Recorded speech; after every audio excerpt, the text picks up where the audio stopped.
My name is Paige Rivard, and I'm the CEO of PWSA USA, and we're so excited to have this School Success Summit today. We've had some phenomenal speakers and some great information. And as I've shared, my personal experience, my 12-year-old son living with PWS is in 6th grade, and our journey has been definitely a learning curve for our family, and we continue to learn. But I wish I would have had some of these tools or listened to some of these presentations when he was a lot younger.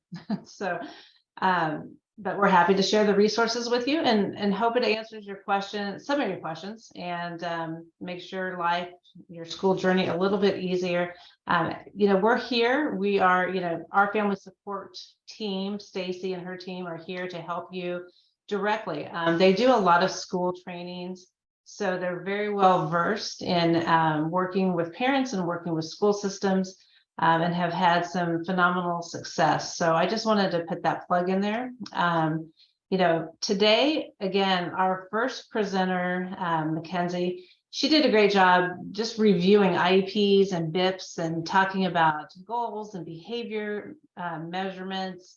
Then we went to Amy, and Amy did a great job of really getting into further IEP information, parent concerns, extracurricular, transition services.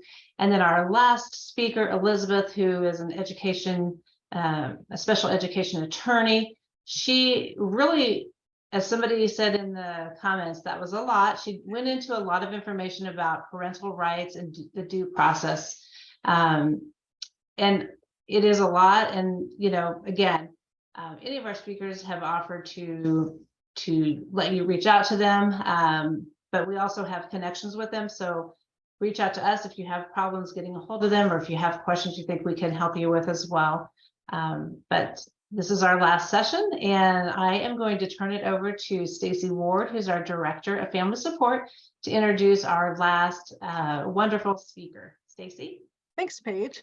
And thank you all for hanging out with us all day or watching the recording later. I get to introduce you to my friend Amy McDougall, who is a practicing school psychologist here in New York. Over the course of her career, she has worked with students ranging from preschool to high school, with responsibilities ranging from behavioral consultation, psychoeducational evaluations, crisis interventions, chairing the CSE, and then collaborating with families. Amy and her husband have 3 children. Her middle child, Noelle, has Prader-Willi syndrome and is now 21. She's also a grandma. Her combination of both personal and professional experiences have been invaluable in advocating not only for her own daughter, but for the PWS community as a whole. Amy is actively involved in the Prader-Willi Alliance of New York and is currently serving as the vice president of that organization. Amy, I'm going to share the slides for you. I will mute myself and turn off the video camera. Just you let me know when you would like me to advance them. Okay. Sounds good.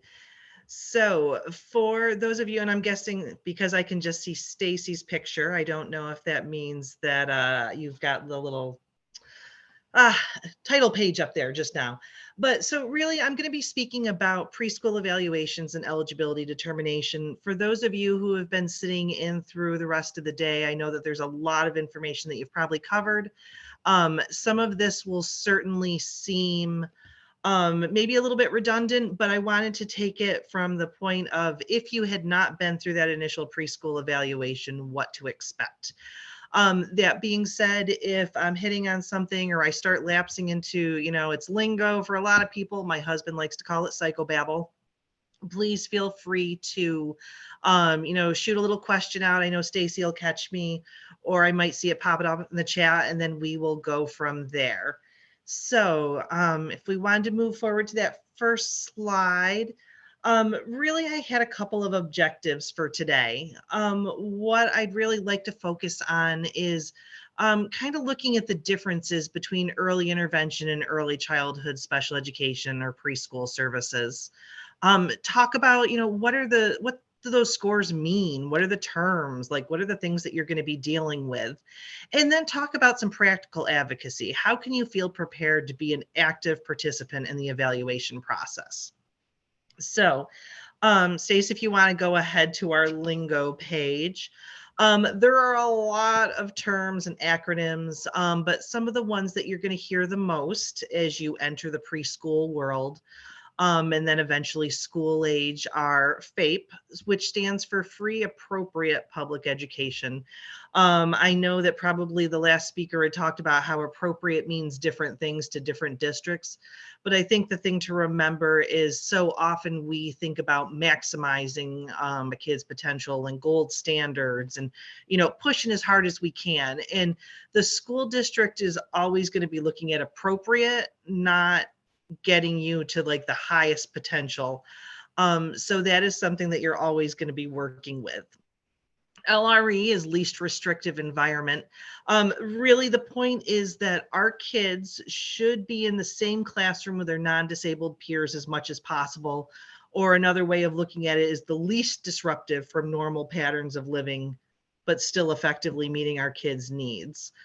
LEA, you'll hear tossed out quite a bit. That's local education agency. So really your school district. IDEA, this is where all the regulations and the rules and everything that you have to deal with come from. That's that Individuals with Disabilities Education Act, which is a federal level legislation. And then PWN is for prior written notice. And you'll hear this tossed around at different times, but really the idea there is that the parent needs to be notified a reasonable amount of time before a change occurs, because they really want to make sure that parents are involved. So there should never be a meeting without you knowing it. There should never be a change to your child's IEP without you knowing it. You should have it in writing. I almost feel like it's kind of that, like when you do informed consent, medically, like you're supposed to know what's going on. And if you don't get that prior written notice, that could certainly be an issue. So starting to look at going to the differences between early intervention and preschool special education. If you want to jump ahead for me, Stace. Several different things here. So I kind of try to put it in a chart form because really a lot of the things that you're going to be dealing with at school age are very consistent with preschool, but in many ways they're different from early intervention. So really the cutoff is really about age 3. So early intervention is that what you get up until age 3. And then the early childhood special education, you'll probably just hear me keep saying preschool just because it's a whole lot faster than early childhood special education. Extends from 3 to 5 years of age. With the transition, really what they're supposed to start doing is early intervention is supposed to start talking with you and talking about transition and what that transition is going to look like, having you pick an evaluator, things of that nature, around 27 to 30 months of age. But the major thing that they really need to do is they need to convene a meeting to review the results of your evaluation before your child turns 3, that 3rd birthday.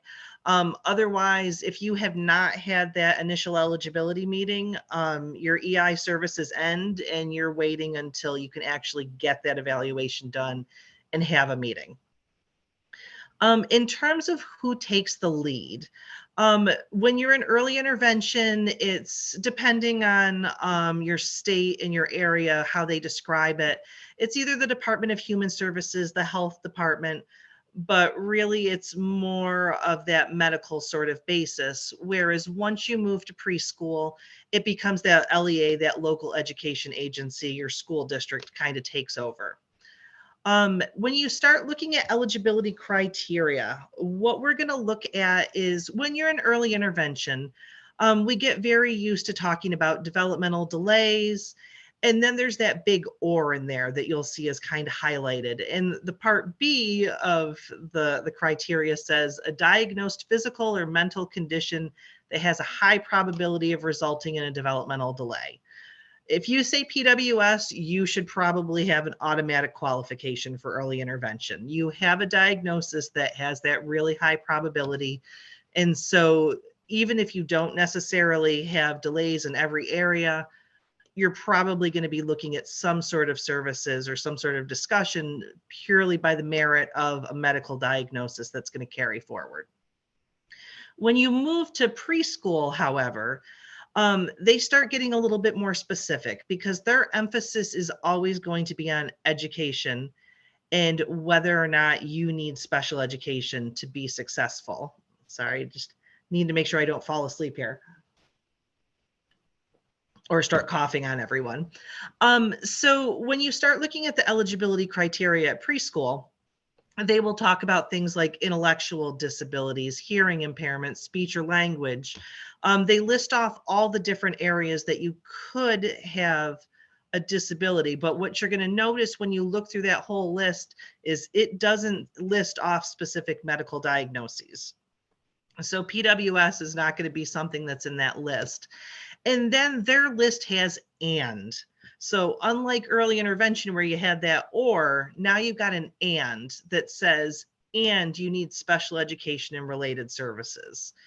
And what really happens there is not only are you saying, well, there's this area of disability, but they're also saying, and there's enough of a deficit that you need special education to be able to start moving forward and progressing educationally.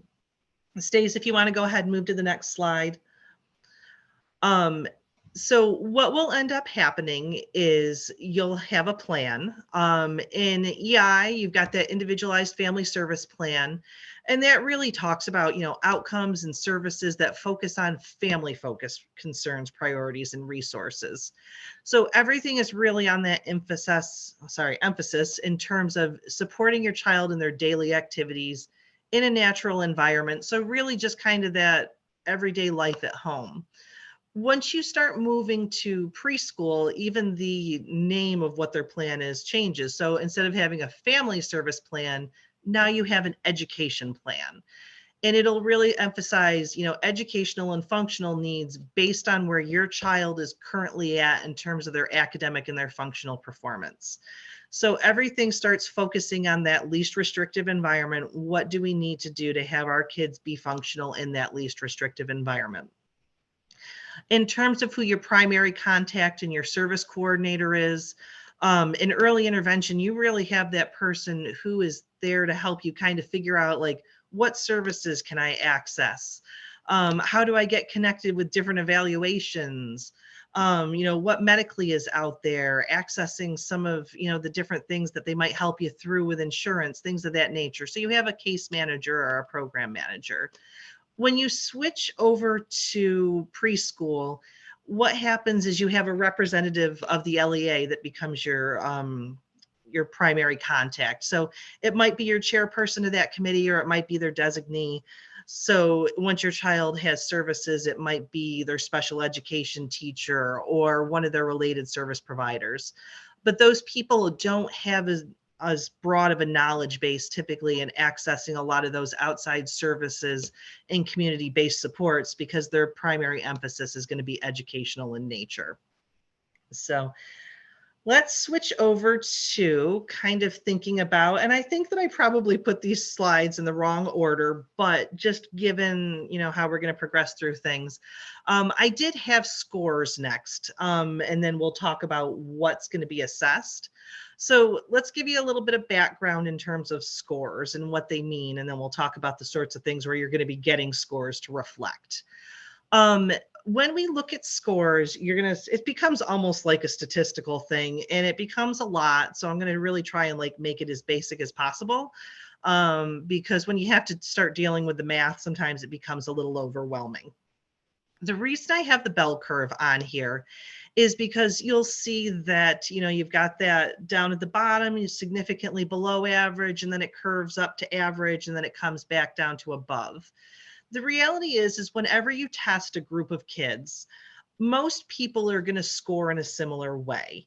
Their scores are going to look very similar. And so that average range is really more reflective of where most people score. It's not that you're completely age appropriate or you're doing exactly what's, on grade level when you get a little bit older. It's more a reflection of here's where most people score.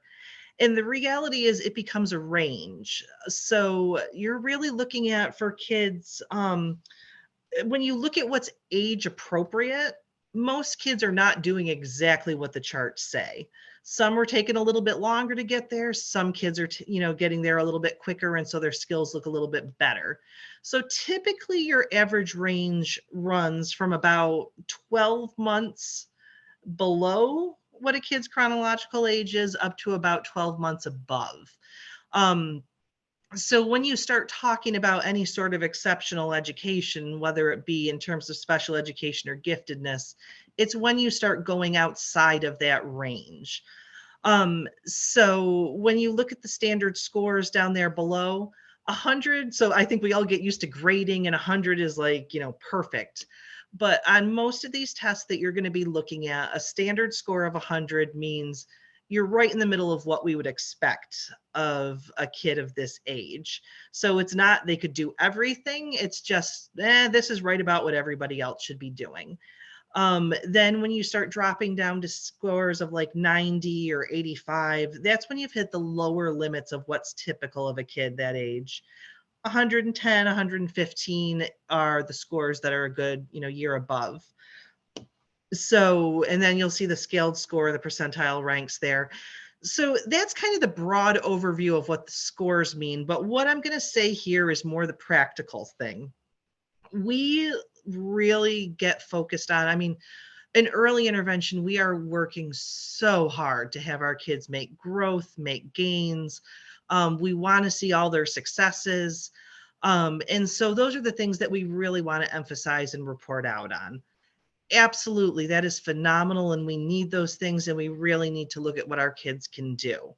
However, when you start reporting out on all the awesome things that your kids can do, and you're describing your child as doing the things that are going to put them right in the middle of that bell curve, you've essentially just said that my kid can do what everybody else can do. And if there's not a delay, they don't need special education. And then you've kind of talked yourself out of services.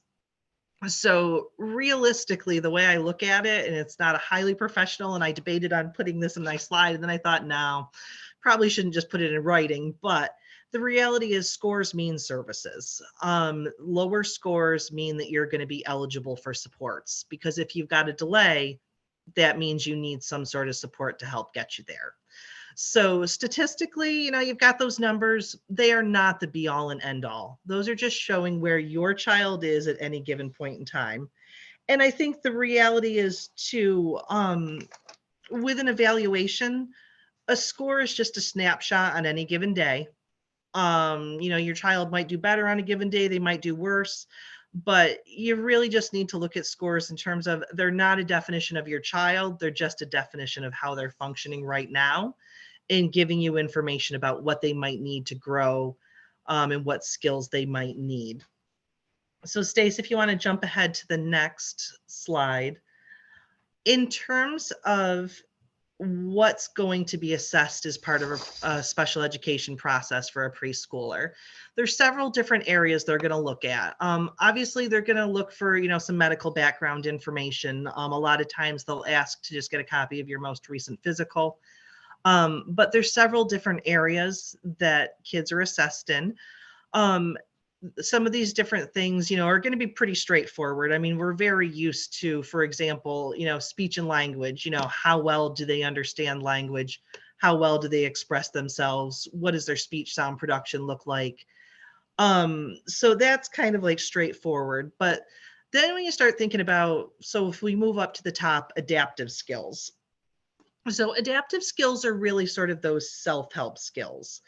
And one of the things that I really want to point out when we think about adaptive skills and self-help, number one, there is no Prader-Willi specific appropriate measure, because every single one of those adaptive rating scales is going to talk about how well can they feed themselves, how well can they get themselves snacks, how well can they move to start using things within the kitchen. You should absolutely not, if your child has Prader-Willi and they need to have their diet limited, you should not hesitate to be able to say, they're not allowed to do that, therefore they can't do it. That is absolutely okay. Because that is a reflection of what they can do independently. When you talk about adaptive skills, you're going to want to think about, a lot of things. I mean, they might be dependent on fine motor skills, because if you think about it, getting yourself dressed is going to be related to fine motor. It's okay if their fine motor skills are weak and they can't do things. So it's just that kind of functional day to day. How do they do with those sorts of skills? I think everyone freaks out. I actually do preschool evaluations on the side. And whenever parents see that there needs to be a psychological, they get really nervous. But the reality is, when we look at cognitive skills, it's really more just basic early learning skills, thinking and reasoning, problem solving skills. But that being said, there's a lot of stuff that goes into that can really define what sort of supports our kids need, but not necessarily what they're going to be capable of in the long run. So we need to think about where they're at right now. Because every assessment that's on here, if you're directly administering it to a child, it's standardized. We get manuals where we have to read the questions the same way. We can only reteach so many ways. It's just the way it's laid out. And I think in some respects, it feels very frustrating as a parent, because you're like, but if you did it a little bit different, or you ask them differently, they're going to be able to show you more. But the reality is, most kids can respond to those standardized tests and answer those questions the way they're being asked, or follow the directions the way they're being laid out. So if your child is having a really hard time understanding in the language in the directions, that's okay, because that tells us they have language deficits. If they don't have the motor skills to point to show us something on a manual or on a book, that's okay. It tells us that they have motor skills that need to be worked on. If they're super self-directed and they really want nothing to do with the adult that's trying to get them to do the testing, that's okay, because it tells us they're not going to be able to sit and be an active participant in adult-directed tasks during a classroom lesson. If they don't have the attention to sit and pay attention to the standardized tests, that's okay. They're not going to be able to do it in the classroom. So I think what happens is, a lot of times we get really stressed out about whether or not our kids can participate. But the reality is, whether they can do what we're asking them to do tells us a great deal about what they're going to be able to do, whether it be in therapy sessions or within a classroom. So I always tell parents, take it with a grain of salt. This just tells us what we need to work on and where we need to go from here. I've had plenty of kids who had really low scores and struggled, and they're capable of more. And probably as a great point of reference, I actually felt really bad for the school psychologist who had to evaluate my daughter, because when we did the cognitive testing, she had no verbal skills, so she couldn't name objects. She did a great job matching things, but she wanted nothing to do with like doing the block design. And so her score was really, really low. And the person looked at me, and you could see that they were super stressed out. And I was like, I know she's capable of doing more, but when she, gets into a classroom, she's probably going to do the exact same thing. So whatever, it's things to work on. We need to move forward. So those problem solving skills, it's a great way to get a sense of what they might be capable of, but also it's not the defining measure in terms of numbers. With social emotional, there's a couple different things that really tease into that. It could be their ability to engage with others. It could be their play skills. It could be their coping skills. How frustrated do they get? And then motor planning, fine and gross motor skills, sensory processing, motor planning. All of those things kind of fall underneath the assessment. And one of the nice things about preschool services is, when you're doing these supports through early intervention, they tend to look at things and more average them out. So like, for example, in speech and language, they'll look at their overall language skills, average them together. So if you have a kid who understands exactly what's being said to them, but then can't express themselves. Because those average out, you might not see services. Whereas once you get to preschool, they'll start teasing everything out. So you might have absolutely okay language skills, but then not be able to produce speech sounds. You can get speech and language services just for that speech sound production. So they'll start to tease things out and look at more individualized things. So then when you start moving forward about talking about being an active participant in the evaluation process, if you want to move forward to that, Stace. And I will say, if anybody wants to put, I can give a list of different test names that you might be wondering about. So if you happen to put a note in the chat because you're wondering about a certain thing or what it might look like, certainly feel free to do that. So preparing to be an active participant in the evaluation process. I think I've kind of touched on this quite a bit, but I'm going to say right at the beginning, accepting that delay is okay. Delays mean services. So if your child isn't able to do everything, it's okay. But what I really encourage parents to think about, and this is really a big one, is considering, and I really encourage you to think about this even before you go into the evaluation process, because if you have a child who isn't able to participate in standardized testing, what will often end up happening is the evaluator will turn to you and start asking about, they'll ask questions about skills. And here's where it becomes really easy to start reporting on the things that you get to see on a daily basis, but yet you forget about all the things that you're doing to make that possible. And so I would say that before you go into that evaluation process, really think about what supports and modifications you need to use on a daily basis for your child to show skills and be successful. So a lot of times we're doing things without even thinking about it. So, do you have to make sure that your child is paying attention to you before you start talking to them? Do you need to model things? Like they can't follow verbal directions, so you're showing them how to do it and walking them through it and guiding them to do that. Do you need to break things down so they can't follow a 3-step direction, so you're giving them 1 step at a time, so eventually they're following a 3-step direction, but you're breaking it down for them. A lot of times I'll hear parents say, well, if you ask them like this, or if you phrase it like this, then they could do it. If you have to do something like that, you are absolutely modifying for them. And while it's a phenomenal thing because you know your child, they're probably not going to be able to just go out and independently do something and just be functional without your support. Do you have to repeat things? Do you see them they'll do all sorts of stuff at home, but then you take them out in public or you have them try and engage with an unfamiliar person and they can't do those things? It's okay to say that they can't do things without all those sorts of supports and modifications. So a lot of times, because a lot of these rating scales, the idea is that when you fill out a rating scale, your report is about what they can do independently without any sort of adult modification, support, guidance. It's if you just cut them loose and had them do it completely on their own, what would it look like?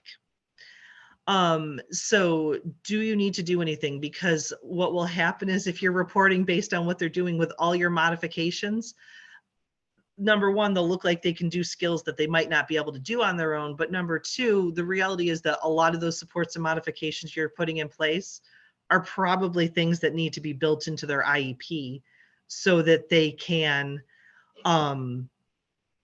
be able to have other people doing them. So if you have that list ready to go before you get into your annual review, I was looking at the comments, annual review. If you think about those things before you get to the evaluation, you're prepared to have those discussions. So when they say, can they share? And you're thinking, not without me sitting on them and supervising and really encouraging it, you can say, no, they don't. But if I do this, this, and this, they can. Can they follow directions? No, but if I do this, this, and this, they can. So, and then my last one is one that I really always bring up whenever I'm talking about any sort of IEP development. And that's really a question that I think is very important for each of us to consider. And it's, do I believe that hyperphagia is a behavior that can be trained away or a symptom of a physical drive? I think a lot of times we start thinking about it's, I apologize, I'm just getting a little bit of a dry throat. The appetite becomes one of those things that we are really trying to wrap our minds around and deal with, and figure out how to support and modify within an environment. And if you have the mentality that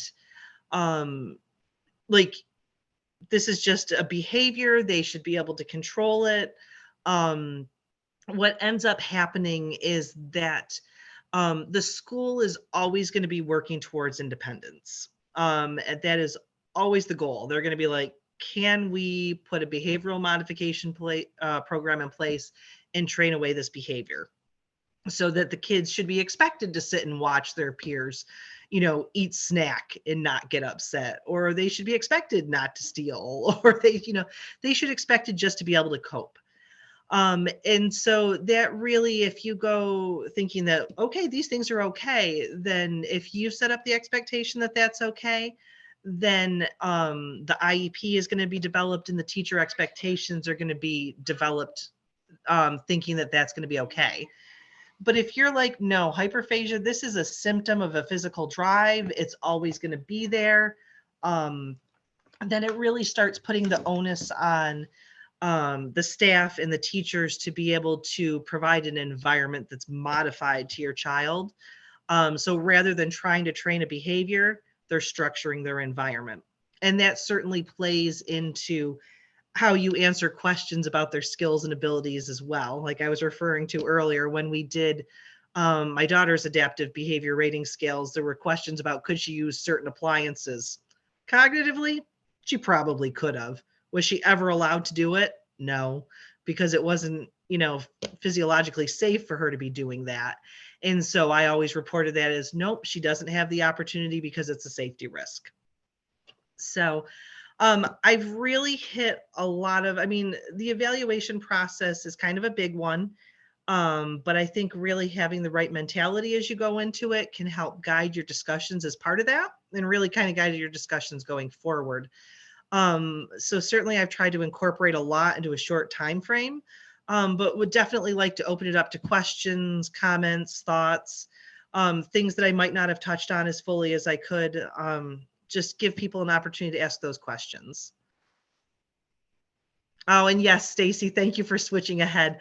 I did also want to point out that when I said questions and next steps, PWSA is obviously a phenomenal resource. And right now they actually have on their Tips for School Success webpage, there is a webinar that talks all about preschool IEP development. And then there's an accompanying guidance document that has a bunch of statements that could be used, and guiding questions that might be really useful. And then obviously, if you have something even more specific, Stacy is my go-to person when I need to ask questions. The team at PWSA is awesome, and I always call them when I need to run something by somebody. But you're also welcome to shoot me an email on my personal email as well.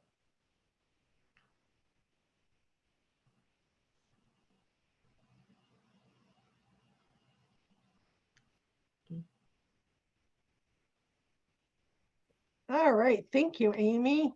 I saw the comment in the chat that I think that you responded back to already about the annual review next week, which made me think. So when parents are looking at the evaluation that they get back from, all the therapists who come to their house and do the evaluation, and they're looking now at minutes. One of the things that I hear from a lot of parents is that they're shocked at how few minutes the school offers versus what they were getting in. Oh, okay. All right. And that is very interesting, because I think that will probably always be really, when it comes down to it, district specific thing, because I think that, all right, number one, The minutes are never, they're not a legal part of an IEP. So when the minutes come out, those are not binding. So absolutely anything that is important to have somewhere, you are not so concerned about whether or not it goes in the minutes. You want it in the IEP itself. I'm sorry, I should have clarified. I meant the actual number of minutes of services. So Oh, minutes. Oh, sorry. I was thinking yes. about meeting minutes. My bad. You're in CSE role. Oh, yeah. I live there. No, more of, No, but in service early levels. intervention, they're getting 45 minutes 3 times a week of PT. They go to school and they're getting 15 3 times a week. Yeah. That sort of thing. Thank you for vouching for me, Sarah. um, but no, that I think is going to be a very specific thing. So I think it can go either way, because what I have found is in my area, so in New York, a lot of times you will see much more minimal services at early intervention, and then they tend to jump up in preschool. But I think what happens is you go from, in other areas of the country, you go from that medical model. So they're thinking about, okay, this is a diagnosis that's got this really high probability of delay, and we're really going to need to work on things to target those medical needs. You walk into school and they're just thinking about, is your child going to be functional in a school environment and be able to learn?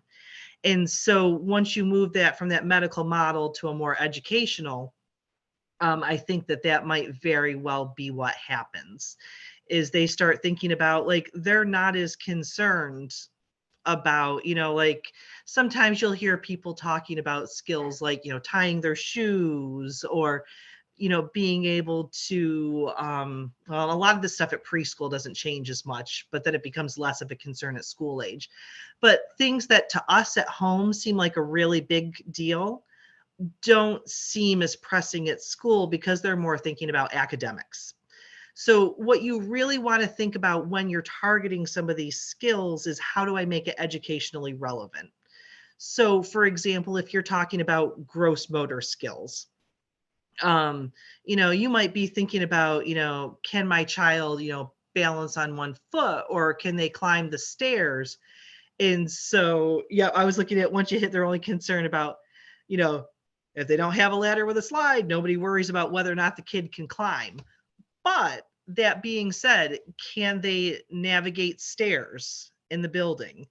Can they sit upright in a chair to be able to attend to instruction? So you kind of want to start having this mindset of, how do I make it relevant to what's going to happen in school? So if there's a skill that medically you're thinking this is a big deal, start thinking about, how will it play out in school, and how can you start advocating that way? Because that's always going to be the discussion. That's a good one. What games do they play in PE on a regular basis? Things like that. Certainly. So definitely start thinking about school. How can I get this relevant to learning and instruction? One of the things that I often encourage people to do is look at the size of the school and where the classroom is versus therapies that they might be going to. Yep. Will they get fatigued navigating the building? And really, I've even had kids that, like, they don't think about necessarily, like, oh, the school building doesn't have stairs. Well, guess what? The bus does. So if they can't climb on that bus or those steps are too big, they need that transportation to get to school. So they certainly need to be able to navigate things like that as well, and safely navigate them. Mm-hmm.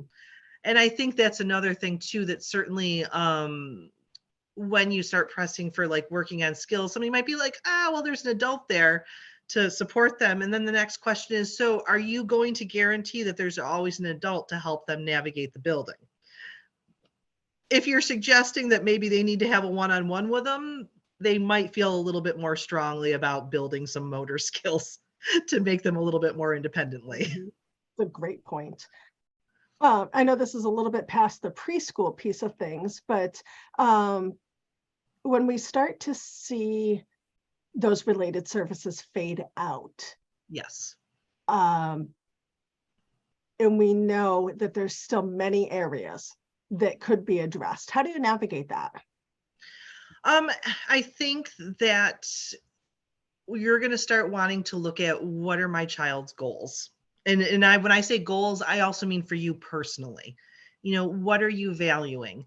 So for some kids, being within the classroom to be able to keep pushing forward academically and developing social skills might be something that you're like, it's kind of worth the trade-off. Like, I feel like as you keep going forward, the one thing I always look at is when they're younger, it's all about remediation. How do I build the skills to try and get to where they can completely function? As they continue to get older, you start thinking about accommodation. Like, is this a skill that's probably never really going to be stellar? And so how can I help them, independently function as much as possible? So for example, handwriting. So a lot of our kids are never going to have stellar fine motor skills when it comes to handwriting. But let's be realistic. When we're adults, how many of us handwrite anything anymore? We're all typing. So how do we transition to skills that are going to be more functional? You certainly can. So there's that aspect. And then you also start thinking about there's only so much energy to give in a day. And if I'm pushing, because certainly like we, for example, we had gotten to a point where we realized that Noelle was really not making a heck of a lot of progress in speech services, because a lot of it wasn't about what she could do when she had the energy to do it. Her speech sound production was awesome early in the day when she was seeing the speech therapist, but then she got tired out. She got home and she sounded like she had a mouthful of marbles.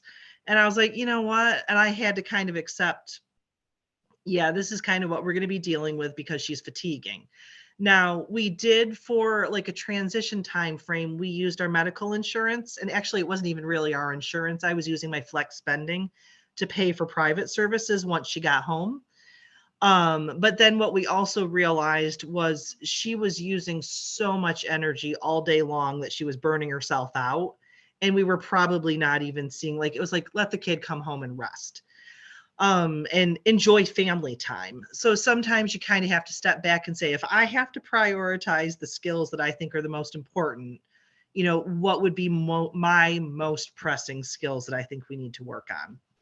So, and that's going to be different for every family.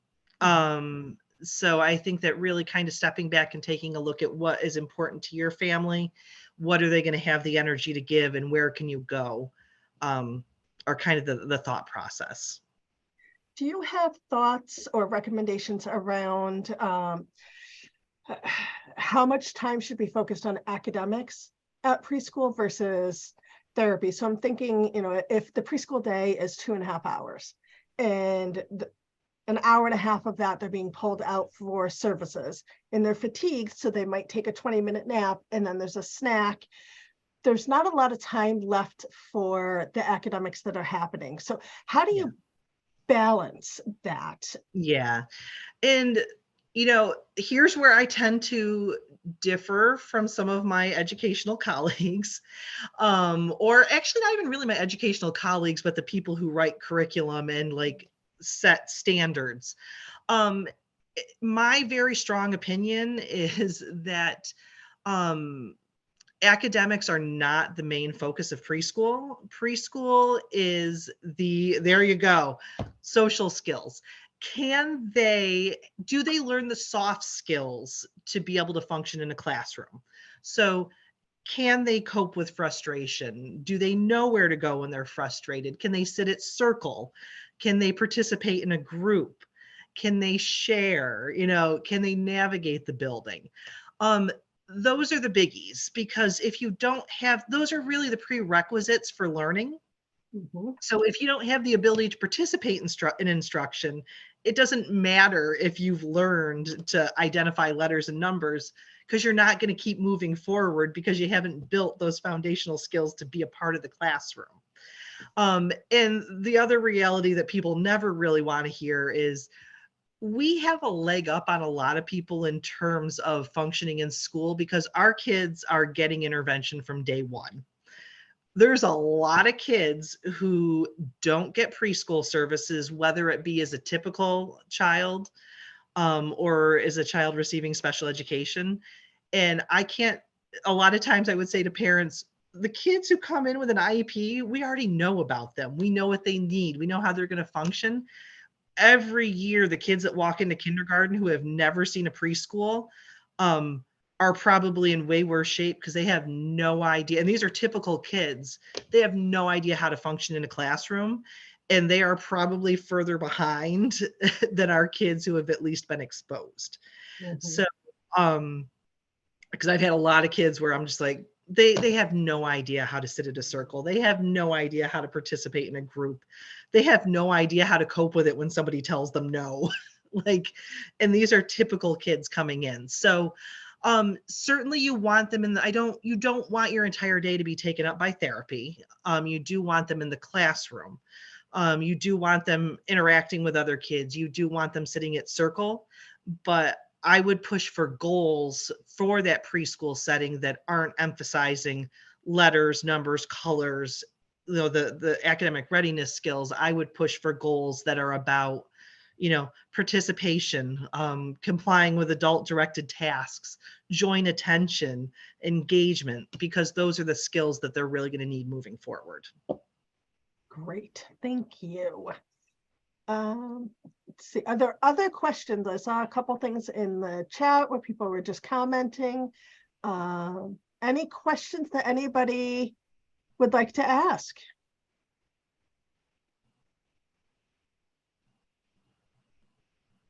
I know it's been a very long day for you guys.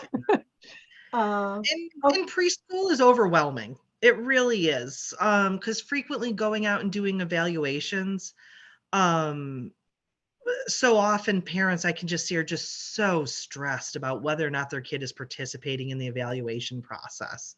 And I'm like, it's really okay. Like, it's fine because I'm learning something about them. And a good evaluator is going to be able to see that and is going to be able to advocate for your child if they're struggling. I frequently say that's why we do these. I mean, realistically, the low scores on this evaluation means that they get more services and they get more intervention to help move them forward and get ready. Okay, so IQ tests. That's actually what I'm really reflecting when I say they give us a good baseline. So IQ tests, it's cognitive testing at the young ages. It's really about thinking and reasoning and basic learning skills. They're not, I think it's in how you interpret the scores. And so in terms of when I say a good evaluator, I can walk out feeling that I have a very accurate representation of what a child can do because I've just put them through their paces in a task that I've asked a bunch of other kids to do. So the numbers are probably not why I would say they're accurate. The information they give us about how a child functions should be very accurate. So, for example, when I talked about my daughter who, tanked on her cognitive test. I mean, it was not pretty. Like, genuinely, the school psychologist looked very nervous. And I looked at him, I was like, okay, but let's be realistic. She doesn't have verbal skills, and that's one way you really show knowledge. She needs intervention there. When she doesn't want to do it, she's not going to do it. Guess what? She's going to do that in the classroom. So you might as well know now that this is how she functions. So I always, the scores are really about getting you what you need. So a lot of kids tend to, and IQ scores tend to fluctuate. And I think the other thing to be aware of is with kids with Prader-Willi, they can fluctuate dramatically over the course of their lifespan. So Noelle has ranged from, I've seen standard scores of like in the 50s where it's like less than the first percentile all the way up to scores in the average range. And a lot of it has to do with her approach that day. It has to do with, did she get herself caught up in a response style that's not working? So for like example, she had one IQ test where she started to answer the questions and she got into a pattern that just wasn't working and the score was really low. And the school psychologist was like, and pointed one thing out to her, and Noelle went, oh, and proceeded to go back and re-answer the questions, and she would have scored much better. That being said, I want the low score because that says she's not going to be able to do this without somebody guiding her and directing her. She's going to need the intervention. They call it testing the limits. A lot of times I'll let kids go past time frames, or I'll give them additional explanation. I'll give them additional models. And then when I write the test up, I'll say, okay, this is how they scored without me doing any of these things. This is what they could do when I tested the limits and guided them through that. So I really don't think, I think it's easy to get hung up on the scores. And I would just say, let the scores get you what you need. Don't your kid, that score is not representative. And it's funny because even some of my school psych colleagues are not huge fans of IQ tests, but I'm like, I like them because I know that when I give that test, if that kid responds differently from how another kid responds, that just told me something about them. So I see it really as more of like a structured observation versus getting a score. So I guess I would say it's all about how you conceptualize the whole point of those tests versus the numbers. So one of the things that I think you just made a pen is the evaluator makes a huge difference as well. Yes. And I think for a lot of families, we're not getting you doing the Yes, that is true. It can be really scary for them. Yep. Yes. And I think that is really important too, but if we're thinking about it ahead of time, you can be prepared to give the person that information. Mm-hmm. So if somebody walks in and you're watching them be very rigid about that, how they administer it, well, if they had done this, this, and this, they could have gotten a different result. Don't stress about the fact that they didn't do that to test the limits. Make sure that when you're having them write things up, you say, look, if you had done this and this, these are all the things they need. And I see what Amy says about there's a lot of debate about refusing IQ tests. Number one, people are afraid of labels. I'm going to be super blunt. Your kid has a label. They have been diagnosed with PWS. And I frequently tell parents a diagnosis is as good as what it gets you. A diagnosis does not define your child, but it can certainly get them a lot of services. And it can certainly give them a lot of supports. And if you're really stressing about whether or not your kid gets a label, you're going to talk the school district out of giving your kid support. And then it's going to be a whole lot more stressful down the road when you're like, why won't they do this? Because you didn't prove any sort of educational need for them. And realistically, a school district's job is always to work themselves out of a job. So they should always be striving for getting your kids as far as they can. But if you're afraid of labels and you're refusing to talk about lower test scores and you're avoiding all that, you're building a case for them not to give your child any support. I think that's a good point. I think sometimes what happens is it's so devastating as a parent, I'm sure you remember this, to see that in writing for the first time. Oh yeah, it's tough. And then you want to talk to them and say, well, this is really what they can do. And this is what they would have done if you weren't here. And it was just me. And that's such a natural reaction. Oh, it is. It's very difficult and it's very tough to sit on the other side of the table because that's your baby. Right. And it is very, very difficult to have that discussion. And frequently, and it's not just with this diagnosis. I mean, a lot of times I really make sure here in New York, we, any child who's eligible for preschool services, the identification, the big umbrella term is preschooler with a disability. Mhm. And if your child like literally just has some articulation concerns and that's the label you come in with, that's hard. Mhm. And so a lot of times I'll say to parents, look, this does not define your child. We are just going to work on trying to make growth and getting past it. Like it is just a paperwork term. And it's just really like, what are you looking for them? And if it means that, and a lot of parents will kind of sit back and go, yeah, I want them to get those services. I want them to have this. I know that they need it, but it is hard to wrap your mind around that. And I'll share a story because it's like one of those things that even as a professional, obviously as a professional, I have like always call kids by name. And I am, like I'm really big on like talking about kids as individuals and really talking about their strengths and their weaknesses and what do we need to do to help them, but what can we build on? And so going in for my own daughter's meeting, I was like, I'm going to do this. I am not going to get sucked in. I'm going to be super professional. I'm going to be awesome. And I walked out of that meeting. I'm like, all right, I didn't cry. I made it through. And my husband turns to me and smirks at me and says, you do realize that you referred to Noelle as the child, don't you? And I was like,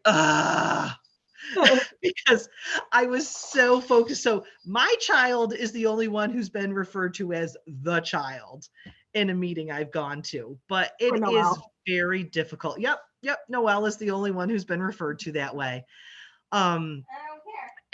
Sorry, you hear Noelle yell from the background. I don't care. But I think that that's part of some of that self-talk ahead of time. Mhm. Walking yourself through, this is what they need to do their job. It's not a definition of my child. That's one of the toughest things, but it will certainly make you a better advocate for your child if you can talk about what they need. It's tough. I'm not going to say it's not.